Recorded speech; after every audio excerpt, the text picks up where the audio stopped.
چې د شیطان د الله د بچائی لاندې دی، نو ځکه دی نشي مسلط کېدی په هغه چا باندې چې څوک د خپل رب سره مضبوطه رابطه ساتي. په دې باندې شکر دی.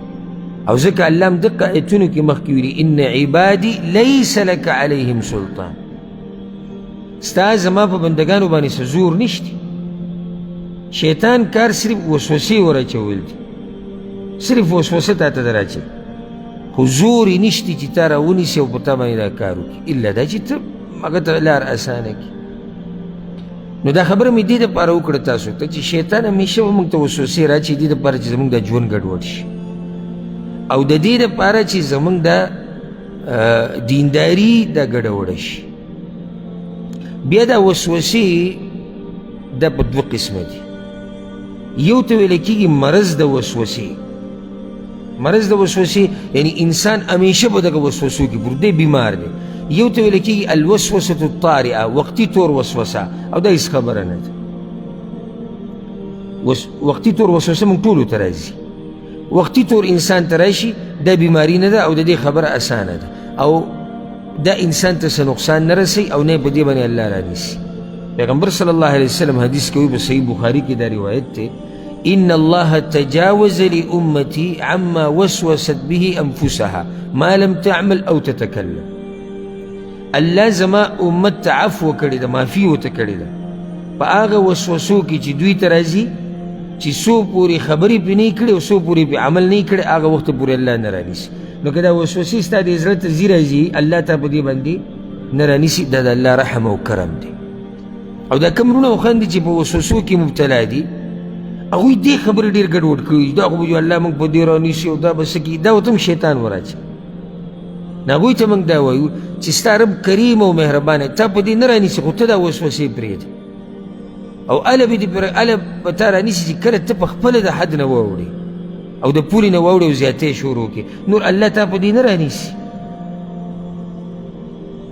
نو دا مې یوه فایده یې ده ساتي چې کله دا وسوسه عارضي څه خبره نه ده، او کله د دې نه څه جوړه شي، بیماري ترې جوړه شي. سبحان الله، د بعضو دا وسوسې داسې حد ته رسېدلي دي چې عقیده کې دوی ته وسوسې راځي، په عباداتو کې ورته وسوسې راځي، ایمان باره کې شکي. زما خوا ته دلته کس راغلی د جمعې ورځ وه، او ما چې کله بیان ختم کړو دروازې کې ما سره ولاړ، او ما ته ووایي زه به مسلمان یم که زه به کافر یم. دې خبره پورې ختم، وایي زه به مسلمان یم که زه به کافر یم. ما ته خو مسلمان سړی کوم کفر تا کړی؟ وایي بس زما دې زړه ته دا راځي چې زه به کافر یم.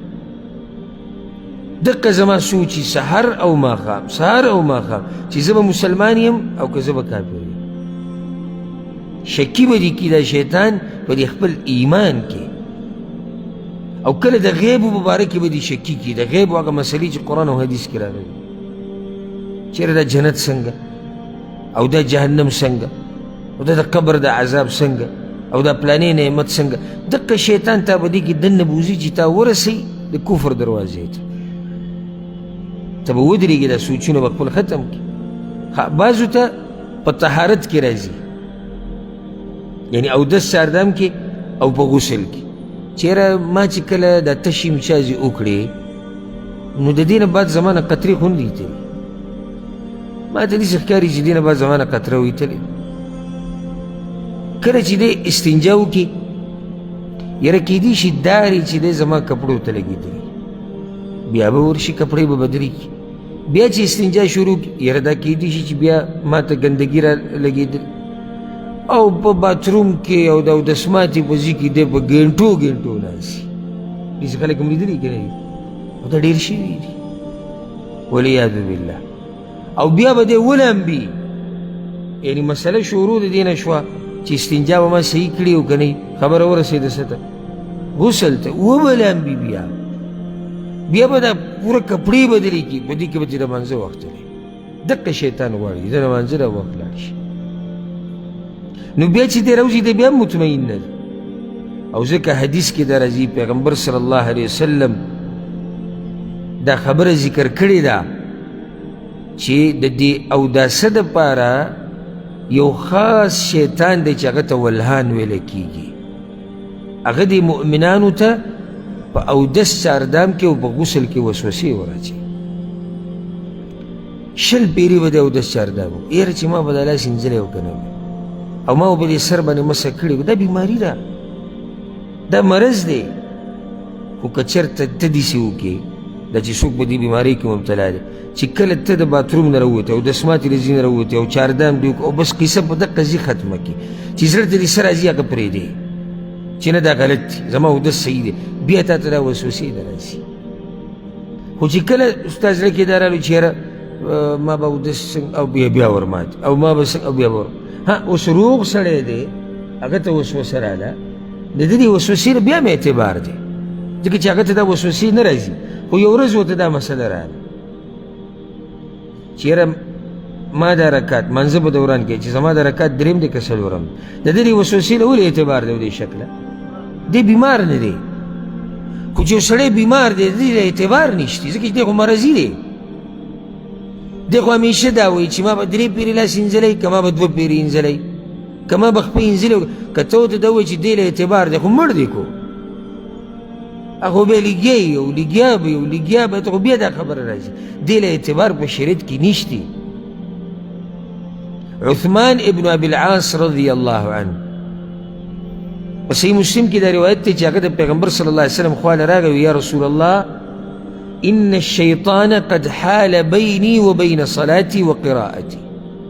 يلبسها علي او يلبسها علي. اې د الله پیغمبره شیطان زما او زما د منځه په منځ کې حایل شوی دی په ما باندې زما مونځ هم ګډوډ کوي زما تلاوت هم ګډوډ کوي.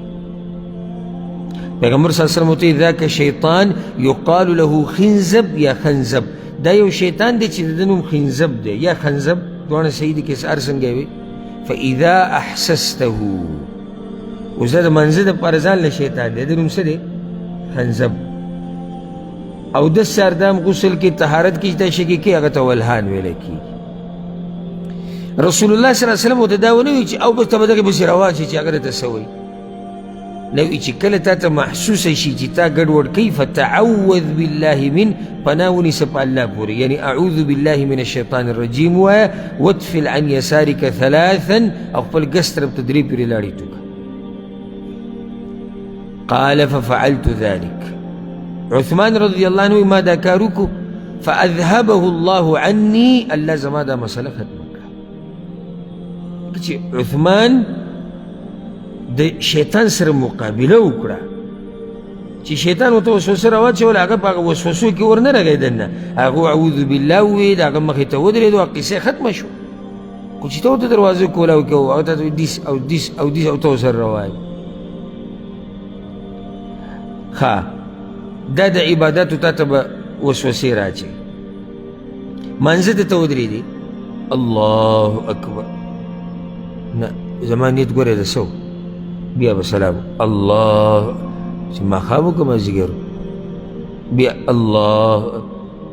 10 پیرې خو دی الله اکبر دا مرض نه دی نور څه دی. اخر به دې لیونۍ کي دا وسوسې او دا وهمونه او دا سوچونه. ښه منځه کې ودرېږي الله اکبر بیا به سلام وکړي لکه چېرته لاړې یاره ما ته دې ښکاري زما اودس مات دی نو تا خو اوس 15 پیرې چاردام وکړو. ګوره عبادت سکون پاتې شو د عبادتو خون پاتې شو خشوع په عبادتو کې راله الله سره رابطه شتي مزه وله ورکوي عبادت هر څه دړې وړې شو. د ده اوس یو سوچ دی اودس وکړه نه ټول سوچ د ده په تمه کېږي. الله اکبر ما ویلی که نه دی ما پیر مونځ کوي چې کې سهار مونځ زما خوا کې یو کس ودرېد نیتې وي او بیا لږ څه او بیا شو او بیا او څه به پړپړی راکړه موږ پکې تکبیر تحریمه هم ووایي امام سوره فاتحه هم شروع کړه او دی په دقې شوړ او شوړ کې دی. کله مونځ ختم شو ما ورسره سلام وکړو ما تا ما ته څه وي وینه تا ته خو ما څه دی نو ما هغه بل ملګري سره اخوا لګیا وي نه ما امام ته دې څه وي نه نو ما چا سره لګیا وي ځان سره لیوني خبرې کوي وي نه ما نیت تړم نو ما اول خو په خوله باندې نیت شتي نو بیا خو ستا د دې نیت نه ګټه قصه جوړه شوه په تا خو په 8 منټه کې نیت وتړو دا کم نیت دی دې نیت وکړي نیت مې کړی زه د اخلاص بیا څه چېرې ما پکې ګوره 2 رکعات وي که 4 مې وي بیا دې سره شي نیت مې کړی زړه د اخلاص او بیا دې سره شي دا یو مرض دی الله دې ترې موږ ساتي نو د ده نه اوس تکبیر تحریمه لاړه د امام قرت ته لاړ هر څه لاړو خو یار په دې کې نښتی دی چې زما دا نیت ما صحیح کړی دی او که ما غلط کړی دی ها وسوسې به ورته راچوي راچوي د ښځې په باره کې چېرې زما دا ښځه دا به په ما مینې او که نه وی او دې چې ما ته دا خبره وکړه چې دا به ګوره په څه نیت کړي او ما چې دا ټلیفون وکړو دی اوچت نه دا به کیدای شي دی بل چا سره لګي او ما چې را ټلیفون وکړو او دی اوچت نه کړو معنی دا چې ما سره طبیعت نه لګي او دا قصه به راووایه او بیا به خبره طلاقو ته ورسي چې دا به ما طلاق کړي او که نه وي لیونی ته جوړ شي زما خوا له ورځې یو کس راغلی او ما سره مانځنه بعد میلاو شو یاره بس ما ته دا دغه راځي چې لکه ما کسو ښځو ته ویلي دي چې ته طلاق یې ما کسو نو ما ګوره په دې کسو مسو باندې کار نه کېږي ما کسو ویلي دي ښځې ته طلاق یې نه ما په دې نه طلاق په دې ښځه نه طلاق او ښه مې مطمئن بیا چې زه لاړم بیا راپسې راغی نه کله ما ته سوچ راځي چې ما به په دې میسج کې هغې ته لیکلي ده طلاق دا خو سوچ دی دې له خو اعتبار نشته نو ګوره بیا مې ورته تقریر وکړو او سړي ته مې خبره واضحه کړه نو بیا ما پسې د کور دروازې ته راورسېدو اوس مې زړه ته بله مسله راغله ښه څه ده دا ما چې تا سره د طلاق دا بحث وکړو په دې خو به نه طلاق شي دا مرض دی ګورې دا ډېره خطرناکه بیماري ده الله دې ترې موږ ساتي چې څوک پکې مبتلا دي زه قارېږم داسې خلکو ته زه قارېږم مخکې ورځو کې مې یو ته ووایم که بیا رالې که نه غربوم دې باندې وهم دې باندې څه په ګډوډو سره شوی طلاق به یو طلاق به نه کافر به یم مسلمان به یم لیونی ته دا غوسه ورته په دې کوم چې دی د دې خپل کار دی دا خو به اخر دی یو ورځ په دې لارو کوڅو کې منډې وي لیونی به ته جوړ شي په دې ورته زه کار شي او بیا داسې ظالمان به پېښ شي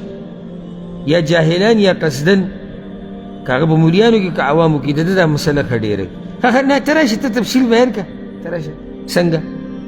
تفصیل ترې سره اورم هغه بیمار دی هغه تا ته ووایي چې یاره کیدی شي او کیدی شي او کیدی شي دغه شان یو بل راغلی و ما ته وایي یاره وایي سهار مانځه نه بعد مې اذکار وي او بیا مې زړه ته یو سوچ راغی چې ما د اذکارو په دې دوران کې کس دا ویلي چې زما ښځه طلاقه ده نو دا به طلاق دی نه نه ده طلاقه د الله بنده نو هغه یو ته مې یو ورځ وویل ما که دې تنګ وي چې څه لار دله وګورو دا ما ډېر ورته ووایي یعنې که دې تنګ وي لار به دله وګورو ښځې نه به جدا شي او ستا نه جدا شي نه نه نه نه نو بیا په دې شک کې شي چې دې خبرې سره خو به نه وي طلاقه شوې ده چې ته ما ته ووایي چې لار دله وګورو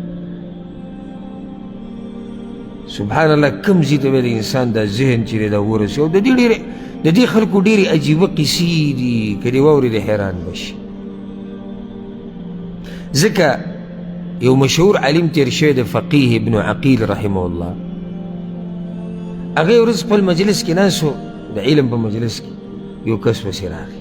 اته دا بیماري و د وسوسو ده او د شک ده ورته یې وویل زه لامبمه نو اوبو ته ور ودانګم ګوره ښه اوبو ته ور ودانګي یعنې روانې اوبه دي یا ولاړې دي خو دې لامبې دي چې اوبو ته ور ودانګي اوبو کې غوپه شي نو چې بیا زه د دې اوبو نه راوځم نو بیا په دې سوچ کې چې زما دا غسل به شوی که نه وی شوی نو هغه غوسه شو ورته یې زه په تا مونځ هم نشته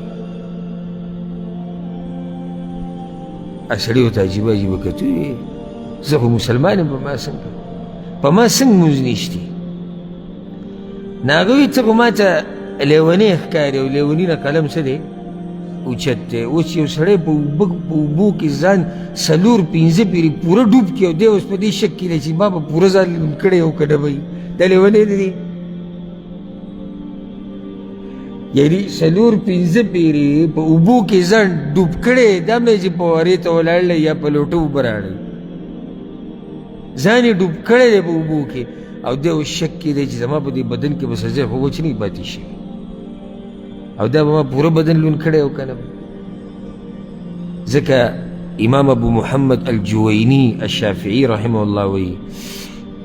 وی بعض پکې په دې وسوسو کې روان شي نو نورو ځایونو ته ورسي. هغه دا وایي چې ما